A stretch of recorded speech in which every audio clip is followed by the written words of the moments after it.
تو یہ شوبز کی دنیا کا بھیانک انجام ہے کہ آپس کی ریلیشن ختم. تو یہ جو دنیا ہے نا فلموں اور ڈراموں کی دنیا, شوبز کی دنیا کے لوگ ہیں, انہوں نے اپنا پروفیشن بھی تو بچانا ہے نا. انسان کے ہاں رشتوں کی کوئی ویلیو نہیں رہتی, صرف مادی رشتوں کی ویلیو ہے. پیسہ پیسہ پیسہ. ماں یا باپ سے مقدس کوئی رشتہ ہوتا نہیں ہے. گلوکار کے ساتھ جو آپ بتا رہے ہیں وہ میں کسی کی ذاتی زندگی کے بارے میں کچھ نہیں کہہ سکتا کہ کیا مجبوری تھی یا کیا تھا. بعض دفعہ کانٹریکٹ سائن کیا ہوتا ہے وہ مجبوری بھی ہوتی ہے. وہ جو آپ نے ایگریمنٹ کیا ہوتا ہے وہ پھر آپ کو کسی کی موت پہ پیچھے ہٹنے نہیں دیتے ہیں. مفتی طارق مسعود کے بیانات کے لیے مفتی صاحب کے آفیشیل چینل مفتی طارق مسعود سپیچز کو سبسکرائب کریں. پچھلے دنوں ایک گلوکار کے والد کا انتقال ہوا, لیکن اگلے ہی دن وہ گلوکار گانے کے فنکشن میں معمول کے مطابق گانا گا رہے تھے. ہمارے لوگوں میں بہت سے لوگ اس کام کو سراہ رہے ہیں اور اسے پروفیشنلزم قرار دے رہے ہیں. شریعت کی نظر میں اس کا کیا حکم ہے؟ اب کوئی گلوکار کے نام لے کے تو میں کسی پہ رد نہیں کر سکتا بھائی, کسی کا پرسنل معاملہ ہے. ان کا اپنے ابا سے کیا تعلق تھا کیا نہیں تھا وہ جانے. لیکن جنرلی ایک بات میں نے آج بیان میں بھی تذکرہ کیا کہ جو مادہ پرستی کا دور ہے اس میں ریلیشن ختم ہو رہے ہیں اور ہر برائی پہ اچھا لیبل لگا کے اس کو سوسائٹی میں پروموٹ کیا جاتا ہے. ماں یا باپ سے مقدس کوئی رشتہ ہوتا نہیں ہے.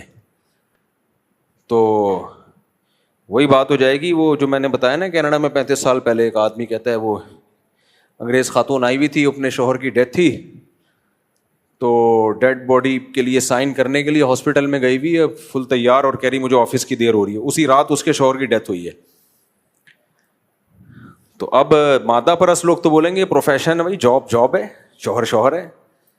لیکن ذرا سی بھی اگر انسان میں حمیت اور غیرت ہو کہے گا یار اس سوسائٹی نے ان کو کہاں لا کے کھڑا کر دیا کہ رات شوہر کی ڈیتھ ہوئی ہے اور صبح خاتون کہاں جا رہی ہیں؟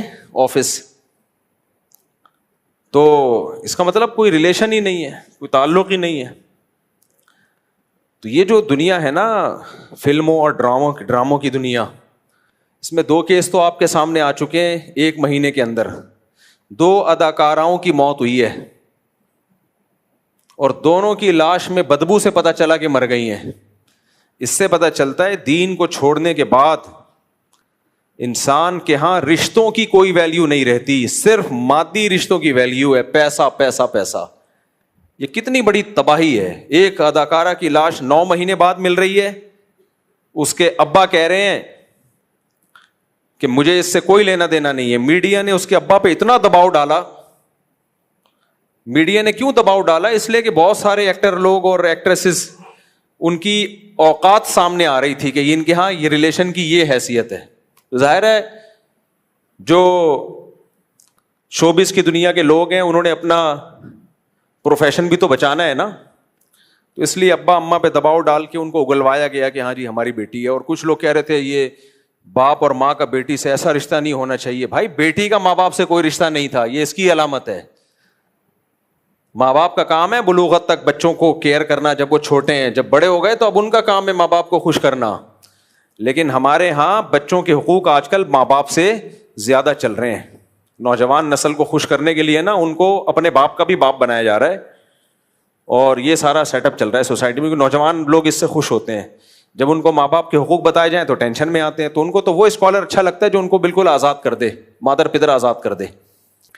تو یہ شوبز کی دنیا کا بھیانک انجام ہے کہ آپس کی ریلیشن ختم. باقی گلوکار کے ساتھ جو آپ بتا رہے ہیں وہ میں کسی کی ذاتی زندگی کے بارے میں کچھ نہیں کہہ سکتا کہ کیا مجبوری تھی یا کیا تھا. بعض دفعہ کانٹریکٹ سائن کیا ہوتا ہے وہ مجبوری بھی ہوتی ہے.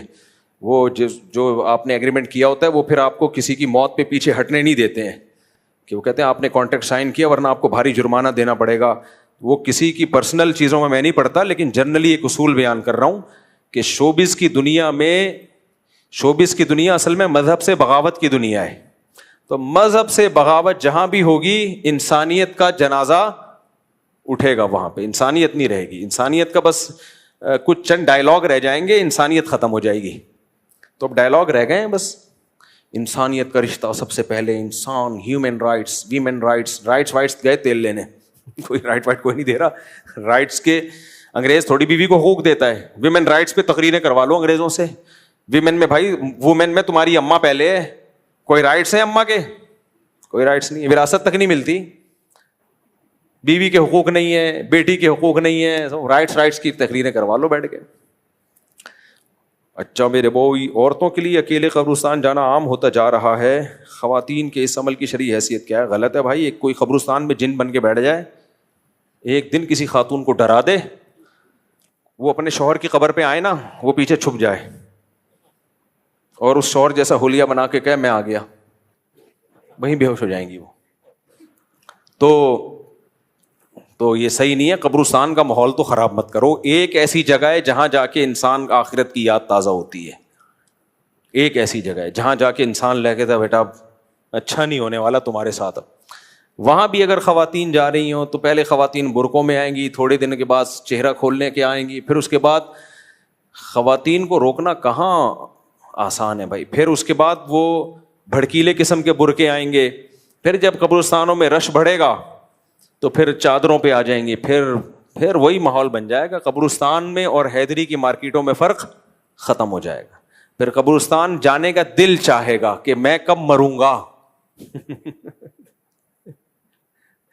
تو وہ وحشت جو قبرستان میں انسان کو آخرت کی یاد دلاتی ہے نا, وہ وحشت ختم ہو جائے گی. اس لیے خواتین کو چاہیے ایک نہ ایک دن سب نے قبرستان جانا ہے, اس ٹائم کا انتظار کر لیں. آپ جائیں گی قبرستان, بے فکر رہیں, پھٹے پہ ڈال کے چارپائی پہ ڈال کے آپ کو وہیں لے جایا جائے گا. اس سے پہلے جانے کی کوشش نہ کریں. اس چکر میں بہت سے مرد قبرستان پہنچنے لگے ہیں. اچھا بھائی, بنگلہ دیش سے ہمارے کچھ دوستوں کے فون آئے ہیں. ڈھاکہ مرکز الفرقان کے پروگرام میں ٹکٹ لگائے گئے تھے, 1000 روپے, 4000, 5000. کیا یہ پروگرام کمرشل تھا اور یہ صورتحال آپ کے علم میں تھی؟ اچھا بھائی, میرا بنگلہ دیش کا سفر فری پھوکٹ کا تھا, کمرشل بیسس پہ نہیں تھا. میں بار بار لوگوں کو بتاتا ہوں, میں جہاں بھی دنیا میں تبلیغ کے لیے جاتا ہوں فری پھوکٹ کا ہوتا ہے. ثواب کے علاوہ کوئی خوشی سے کوئی ہدیہ دے دے تو ایک الگ بات ہے, وہ تو کوئی بھی کسی کو. آج ایک صاحب آئے ماشاء اللہ, وہ کیا لے کر آئے تھے, چاروں گھروں کے لیے ماشاء اللہ کھجور اور اس میں بادام میں تو خوش ہو گیا. میں نے کہا چلو, ورنہ مجھے تقسیم کرنا پڑتا ہے. کوئی صاحب آئے کبھی کھجور لے کر آ گیا. اب اس پہ تو گورنمنٹ کی طرف سے پابندی نہیں ہے نا, یہ میں تھوڑی کہہ رہا ہوں کہ وہ تو خود ہی اپنی خوشی سے کوئی کھجور لے آیا, کوئی کچھ لے آیا, کوئی تو. لیکن میرا جو جتنے بھی ٹریولنگ ہوتی ہے وہ فی سبیل اللہ ہوتی ہے, اس کے کوئی چارجز نہیں ہوتے. تو بنگلہ دیش میں بھی فری پھوکٹ ہی کا تھا. مرکز الفرقان والوں نے مجھے پتا چلا کوئی ٹکٹ لگائے ہوئے تھے 1000, 4000, 500 میرے بیان میں, تو وہ مجھے نہیں پتا تھا, تو وہ لگائے ہیں. تو آپ جانے, جو بنگلہ دیش والے جانے مرکز الفرقان, اور اس میں میرا بھی کوئی کمیشن نہیں تھا اور نہ مجھے کسی نام پہ ملا ہے, کچھ بھی نہیں ہے اس میں, فی سبیل اللہ. تو مجھے بعد میں لوگوں نے شکایت کی کہ یہ 5-5 ہزار بھی ٹکٹ لیا انہوں نے. تو بھائی ہمیں نہیں پتا ان سب چیزوں کا, اس لیے کہ میں پھر میرے بارے میں لوگ بدگمان ہوتے ہیں. لوگ کہتے ہیں اچھا مفتی صاحب کا نا کھانچا ہے کہ 4000 کا ٹکٹ بیچنا, 1000 کا ٹکٹ بیچنا, اتنے تمہارے اتنے ہمارے, کیونکہ ٹکٹ تو بہرحال میرے نام پہ بکے ہوں گے نا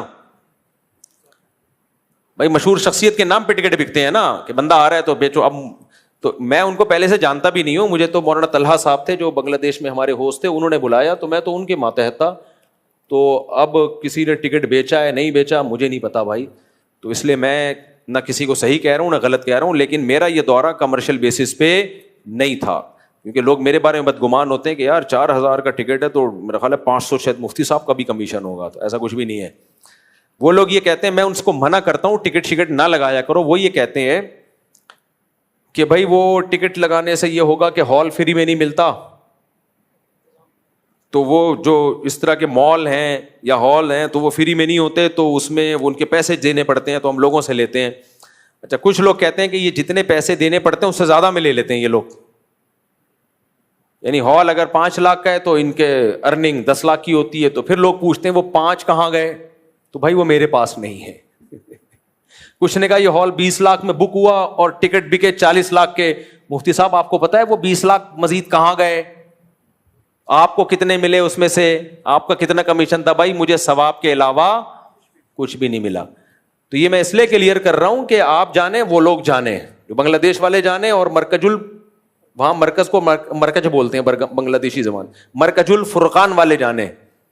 تو یہ وضاحت میری طرف سے ضروری تھی. اچھا بھائی, ہم تو مجھے تو چلو انہوں نے اسپانسر کیا تھا, ٹکٹ آنے جانے کا انہوں نے دیا تھا, میرے تو 2 دوست اپنے خرچے پہ گئے ہیں. تو بیچارے ٹکٹ بھی ان کو بھی لوگ سمجھ رہے ہیں ان کا بھی بہت کمیشن تھا. بھائی یہ تو اپنا خرچہ کر کے گئے ہیں یار, صحیح ہے, ان کا تو ٹکٹ بھی اپنا خود کرایا ہے انہوں نے.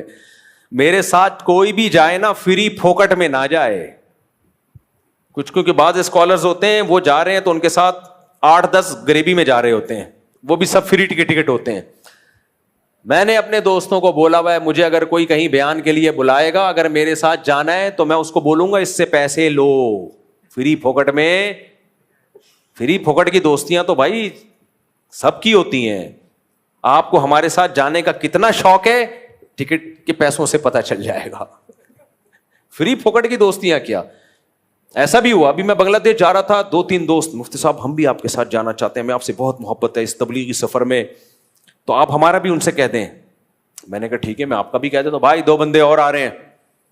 پھر میں نے ان سے بولا کہ وہ اتنا پیسہ ہے, یعنی اتنے ٹکٹ کے پیسے آ رہے ہیں. کہنے پیسے, ہم تو آپ کے ساتھ جا رہے ہیں.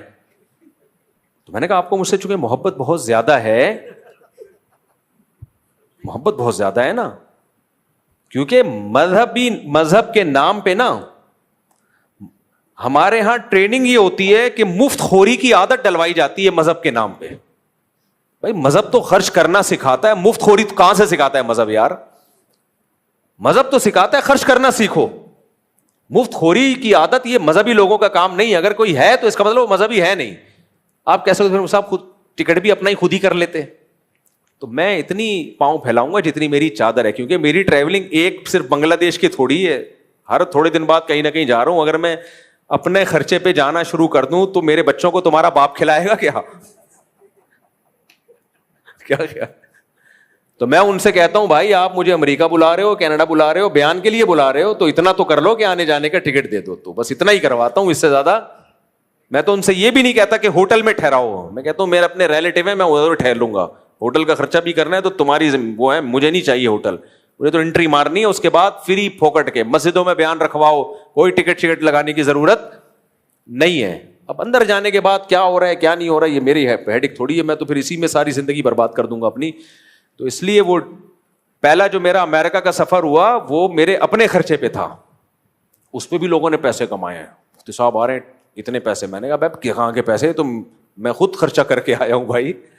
لیکن اب بار بار نہیں ہو سکتا, میں اتنا بڑا لینڈ لارڈ نہیں ہوں کہ میں روزانہ امریکہ اور کینیڈا اور جاپان, اور وہ پھر تو میرے بچے مجھے پکڑ کے ماریں گے, ابا پیدا 19 کر دیے, تھوڑے کر لیتے, پھر تھوڑا سا اسپیڈ ہلکی رکھ لیتے. اور ابھی بھی اللہ کا شکر ہے 19 تو اب کی رپورٹ ہے. جب بھی مجھ سے کوئی پوچھتا ہے کتنے بچے, میں کہتا ہوں ابھی اسٹل اب تک کی مطابق 19 ہے, اللہ نظر بس سے بچائے. یہ میں بار بار 19 کی رپورٹ پتہ ہے کیوں پیش کرتا ہوں؟ لوگ کہتے ہیں اپنے گھریلو باتیں کیوں شیئر کرتے ہو؟ بھائی میرا نظریہ ہے فیملی پلاننگ والوں کے نظریات کی دھجیاں اڑانا, اور یہ میں نے اس وقت ان کی مخالفت شروع کی تھی جب میرا ایک بچہ بھی نہیں تھا, اور میں نے کہا تھا میں ان کے اگینسٹ جا کے دکھاؤں گا اور ثابت کروں گا یہ جھوٹ بولتے ہیں کہ 2 بچے ہی اچھے. تو آج اللہ کا شکر ہے الحمدللہ اللہ نظر بس سے بچائے. تو مجھے یہ بولنا پڑتا ہے. میں بار بار اس لیے کہتا ہوں میں نے 4 شادیاں, کیونکہ میرا مقصد سوسائٹی میں 4 شادیوں کو پروموٹ کرنا ہے, تو مجھے تو بتانا پڑے گا بھائی, ورنہ لوگ تھوڑی بتاتے ہیں. ایک دن نادرا والوں کے پاس گیا, انہوں نے کہا بہت سے مرد ہیں ان کی 4 بیویاں ہیں, پہلی بیوی سمجھ رہی ہے ایک ہی ہے, وہ تو کاغذ میں ہمیں پتا ہے. تو میں نے کہا ہمارے تو بھائی سب اوپن ہے, اللہ کا شکر ہے, کیونکہ ہمارا تو مقصد ہی لوگوں کو موٹیویٹ کرنا ہے, تو ہم کیوں چھپ کے شادی کریں. اور آپ موٹی کا ویٹ کرتے رہو بیٹھ کے اور خود موٹے ہوتے رہو. تو موٹی کا ویٹ کرتے رہو کہ موٹی جب اجازت دے گی تو ہم کریں گے شادی. موٹی کا ویٹ کرتے رہو, وہ آپ کو اجازت کبھی بھی نہیں دے گی. تو اس لیے موٹی کو پتلا کرنے کا ایک طریقہ یہی ہے کہ موٹی پہ ایک پتلی لے آؤ, وہ اس کو دیکھ کے ٹینشن سے پتلی ہو جائے گی. موٹی کا ویٹ مت کرو. ویٹ کس چیز کا؟ کہ وہ آپ کو اجازت دے, یہ ویٹ مت. اللہ عمل کی توفیق عطا فرمائے.